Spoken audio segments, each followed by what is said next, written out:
You won't believe how much your life is currently costing you, not in money. Nothing effort but in a silent, invisible leak of your own seconds. We walk around acting like we've signed a lease on eternity. We tell ourselves, I'll get to it tomorrow, or just one more scroll, or I just need a bit more rest before I start.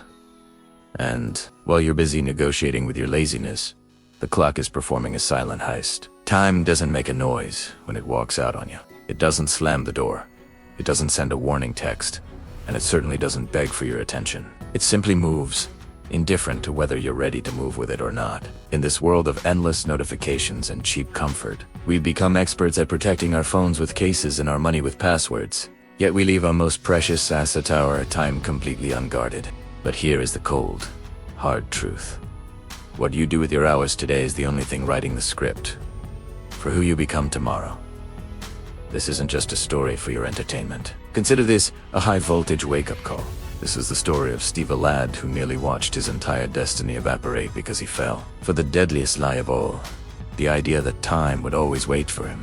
Steve lived in a quiet village, a place of rolling green fields and dusty lanes where life moved slow. He was a bright spark, sharp as a tack, and he had massive dreams of financial freedom and a life of respect. But Steve had a shadow following him, an enemy that lived inside his own head.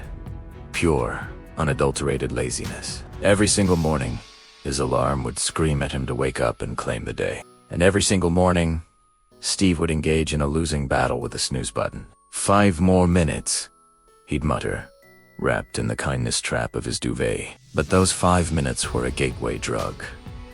They became 30. 30 became an hour. Before he'd even brushed his teeth. Half the morning, the golden hours of focus stores already dead and buried. When his books sat on the table demanding his attention, his phone whispered a louder, sweeter song. When his future required effort, entertainment offered an easy escape. Steve was a master of the sovereign excuse. He'd say, I'll study later, or I've got plenty of time. I'm still young. At first, the consequences were invisible, but like a slow leak in a ship, the water was rising. His grades started to slip.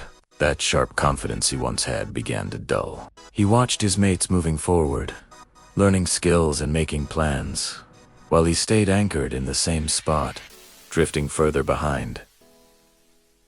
Internally, Steve was he felt the guilt, that heavy, sick feeling in the pit of your stomach when you know you're wasting your potential. But instead of facing that pain and using it as fuel, he'd run back to the very comfort that was killing him. It was a cycle of empathy tax he was paying to his own ego. His dad tried to warn him, saying, son, time is a river. If you don't swim, the current will just carry you away to a place you never wanted to go.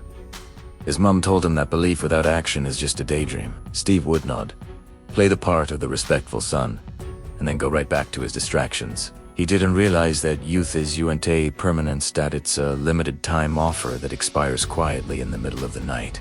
One afternoon, a traveler arrived in the village. This wasn't just any wanderer. This old man had eyes that looked like they'd seen 1,000 lifetimes. There was a gravity to him, a sovereign presence that made the air feel still. Steve felt a magnetic pull toward him. After the crowds had dispersed, Steve approached him, his voice cracking with the weight of his own frustration.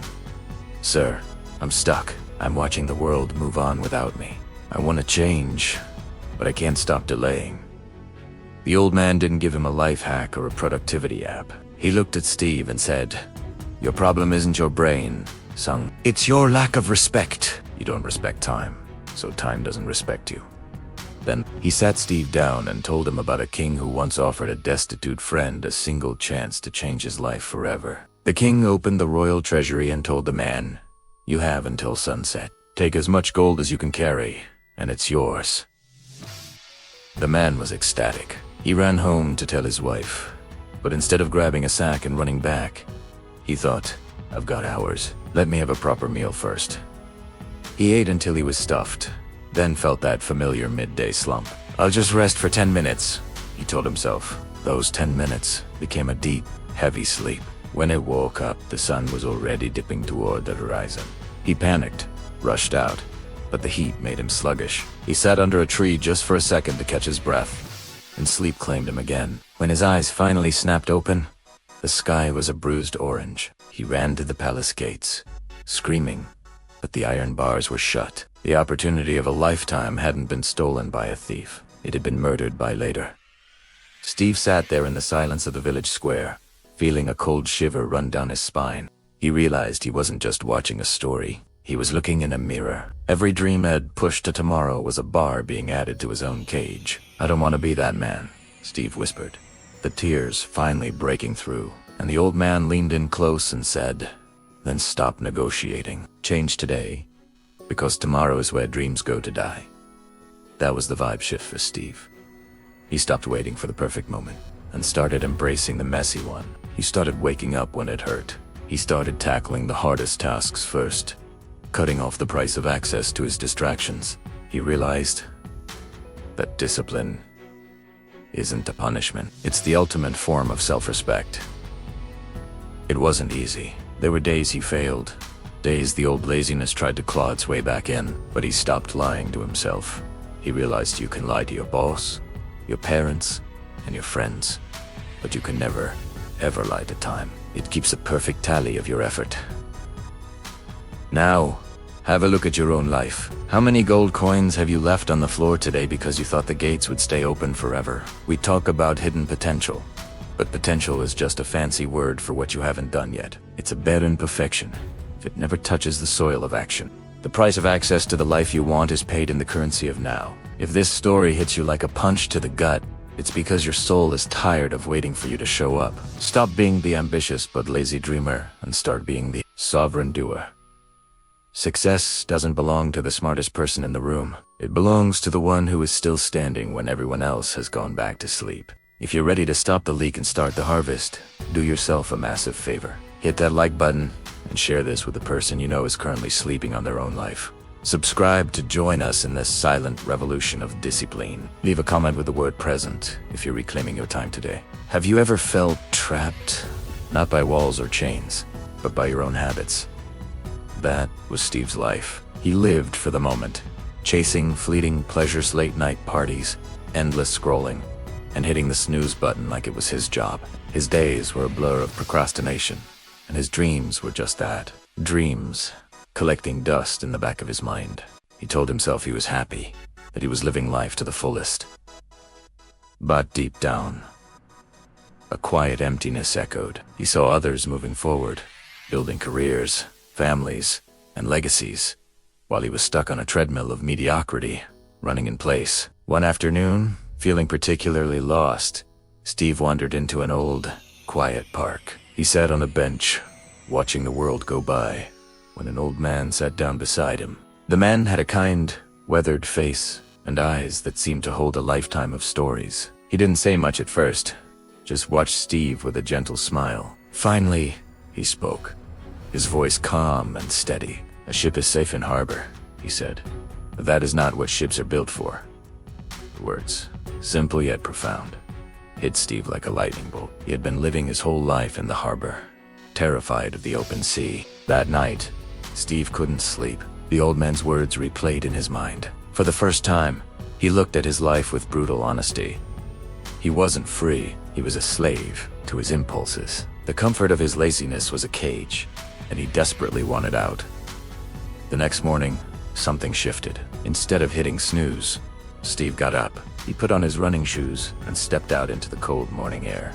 That first run was torture. His lungs burned, his legs ached, and every part of him screamed to go back to bed. But he pushed through, fueled by a newfound determination. This was his first battle against his old self, and he won. This small victory sparked a fire. Steve started waking up early every day. He replaced mindless scrolling with books on philosophy, history, and self-improvement. He swapped greasy takeout for healthy home-cooked meals. He started a journal, not just to track his progress, but to understand his own mind. He was building a new routine, brick by painful brick. It wasn't easy. The temptation to fall back into old habits was immense. His body craved the junk food, his mind craved the distraction, and his old self whispered sweet lies about how much easier life used to be. But Steve held on to the old man's words. He was building a ship, and he was determined to see it sail. Just as he was finding his rhythm, a new challenge emerged. social pressure. His friends didn't understand the new Steve. "Come on, man, just one night out." They'd say, "You've become so boring. Why are you waking up at 5 a.m.? That's crazy." Their invitations felt like tests, their jokes like little jabs at his resolve. Every no he said was met with sighs and eye. He felt isolated, like he was on a different path from everyone he knew. The loneliness was heavy. He started to doubt himself. Was he being too extreme? Was he losing his friends for nothing? Maybe they were right. Maybe he should just relax and have some fun. The pressure mounted. He was invited to a huge party, one that his old self would have lived for. Everyone was going. He felt the pull, the fear of missing out, the desire to belong. He almost caved. But then he remembered why he started. He wasn't just trying to be healthier. He was fighting for his sovereignty. He was fighting for the right to control his own life, to be the captain of his own ship, not a passenger on someone else's. He politely declined the invitation. It was one of the hardest things he'd ever done. Some friends were disappointed. Others were outright annoyed. The distance between them grew. It hurt, but it also solidified his commitment. He realized that true friends would support his growth, not try to hold him back in the harbor. Steve channeled that feeling of isolation into his work. He doubled down on his discipline. The early mornings became his sacred time for deep work. The healthy meals fueled his mind and body. The books expanded his perspective. He started a small online business, pouring all his energy and newfound focus into it. In the beginning, it was a struggle. He faced setbacks, made mistakes, and there were days he made almost no money. The voices of doubt returned, louder than ever. You gave up your friends for this, for a failing business. But this time, Steve was different. He had built resilience. Each failure wasn't a reason to quit.